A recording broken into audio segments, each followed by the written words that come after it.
Thank you. Assalamu alaikum. My name is Preet. I'm a non-Muslim. I'm of Sikh religion. And I came across Islam like a year and a plus back through a friend. We are studying in the same university, and he introduced Islam to me. He gave me a couple of books to read because I used to look at the way he was practicing Islam. He used to pray and his talks, the way he used to talk to me. And then after some time, I used to ask him a lot of questions. So he told me, why don't you read the Quran in the translated version? So that's what I did. So I was pretty convinced after I read the Quran that Allah is the only true God and Prophet Muhammad, peace be upon him, is the last messenger.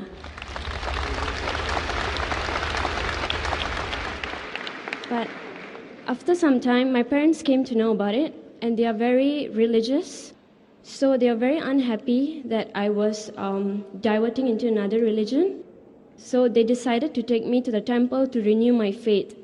Despite the fact that I was not very happy, I could not object them because they would scold and like raise their voice, and I didn't want to fight with them. So I just agreed, but I did not do it from my heart. I just did it to make them happy, to please them, to avoid any argument and all that.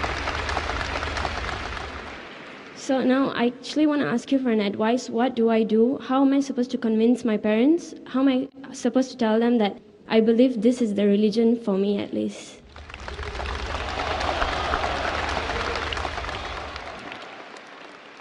Sister asked the question that she had been studying Islam since the past 1.5 years, and she liked the teaching. She read the Quran. She got convinced that there's one God and Prophet Muhammad is a messenger.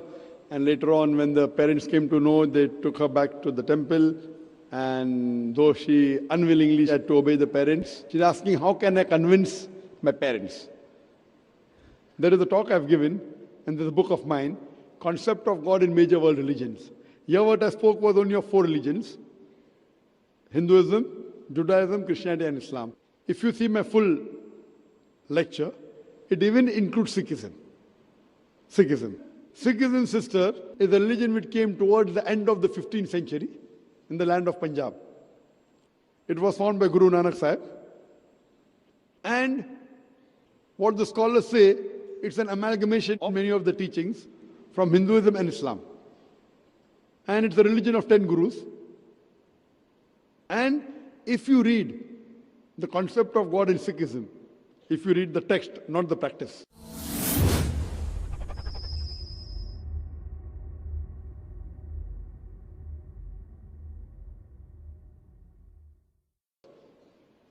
the text, if you read Guru Granth Sahib, if you read the first chapter, Adi Granth, the first verse is known as Japuji.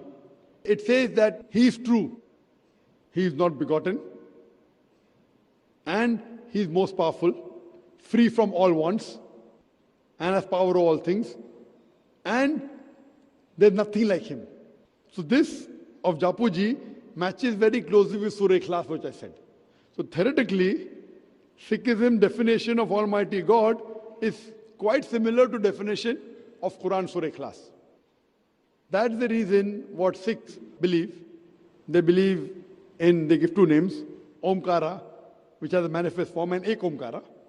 And there are various attributes given to Almighty God in Sikhism. They call Almighty God as Sahib, which means Lord.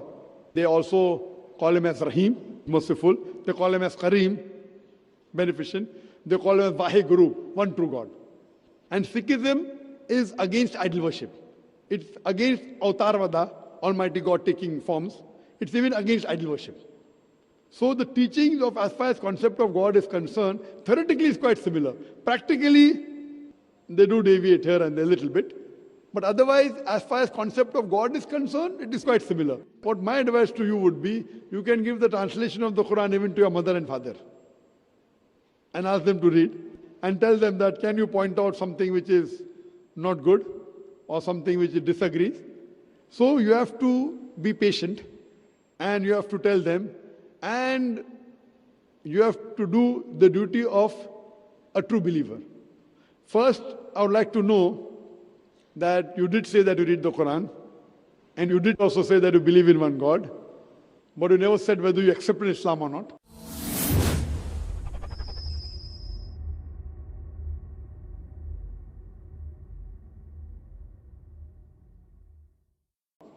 But by believing there's one God, believing idol worship is wrong, believing Prophet Muhammad Sallallahu Alaihi Wasallam, you do enter into the fold.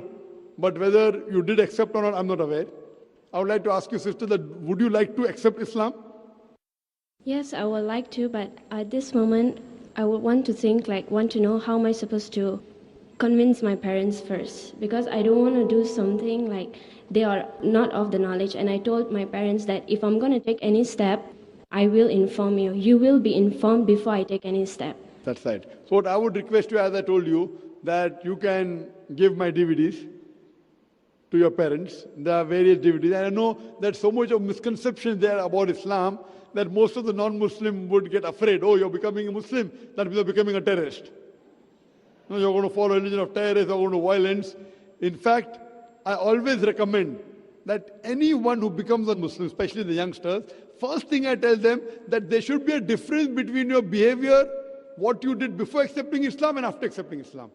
And as my son Farooq, he told in his lecture that paradise lies beneath the feet of your mother.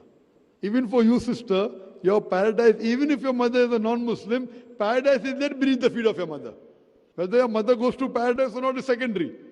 You understand, no? Because you have to love your mother, you have to respect your mother. That does not mean that if you become a Muslim, you have to disrespect your mother.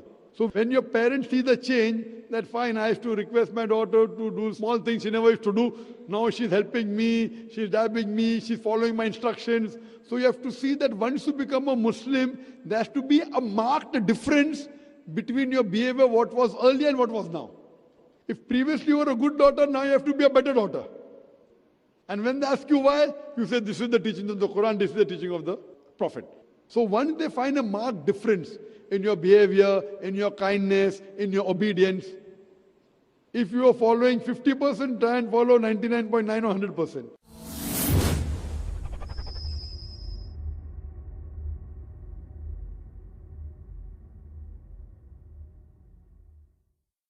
If you are following 90%, try and follow 100%. Only those things, what they tell you, which goes against the teaching of the Quran and teaching of Prophet Muhammad, peace be upon him, those are the only things you should abstain from. Besides that, all what she tells you, even though you may not like it, you should do. So there should be a marked difference. For example, they may tell you, okay, wear clothes which are blue, and blue is not a favorite color. So if blue is not a favorite color, if your mother likes it, wear it. So she gets happy. So you have to look after her, you have to care for her more, so that they should be forced to ask, how come this change is there? So once they are forced to ask you how the change is, because these are the teachings of the Quran. And that's what my son told in his lecture, what I gave a gist. So if this is their sister, at the same time, you have to try and remove the misconception. I've written a book on the most common questions asked by non-Muslims. In that book, I think it will be available outside. I would request the volunteers to give a copy to her. And these normally try and clarify the misconception what the media has spread about Islam. So if you give that book to read to your mother and father, maybe they will understand part of it, if not completely, and give the translation. And what I would say that never disrespect your parents. Even if they do things which are wrong, you as a daughter should not disrespect. As the Quran says, you can't say oof to them also. But same time, only those things what they tell you which is against Allah and His Rasul, these two things, is the only time you can disagree but politely. All the other things you go out of the way to convince them and to be good to them, be kind to them. There should be a marked difference. And then inshallah, they will be happy. Initially, they would feel a bit sad because, but natural, they would think that you're going into a wrong religion. But later on, because of a behavior, they'll get convinced, and you never know, you may be the Zariya for the Jannah. Like your mother, paradise lies beneath her feet, maybe you may be the Zariya, you may be the path which will lead your parents to paradise. Hope that answers the question, sister. Thank you. Thank you.